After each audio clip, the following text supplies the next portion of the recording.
Well, even in the absence of law, we have already directed our lower units to really have this yung whistle as part of their mode of giving warning. Kailangan ng magdala ng silbato at baton ang mga pulis sa mga operasyon. Kasama rito ang pagpapatrolya sa checkpoints, civil disturbance management, mga demolition, eviction at iba pang police intervention activities. Bunsod nito, naglabas na ng kautusan si Philippine National Police Chief, Police General Benjamin Acorda Jr. para dito. Kasi napansin nga natin, naging part of the discussion is there are no other alternatives available sa kanyang belt, yung police natin, kundi yung baril lang.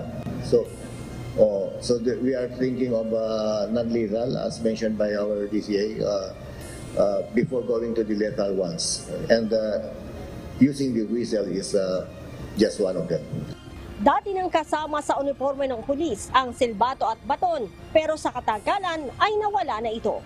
Definitely, magiging part ng equipage ng ating police. Actually, dati nang kasama sa uniform namin yan eh. But through times, hindi na naging emphasized. So it's just re-emphasizing it. Iminungkahi ni Senator Ronald Bato de la Rosa ang paggamit muli ng baton at silbato ng mga pulis kasunod ng pamamaril ng mga pulis sa mga teenager na sina Jemboy Baltazar sa Navotas at John Francis Ompad sa Rodriguez, Rizal. Leia Ilagan, UNTV, News and Rescue. Diyos ang aming sandigan, serbisyo publiko ang aming pinahahalagahan.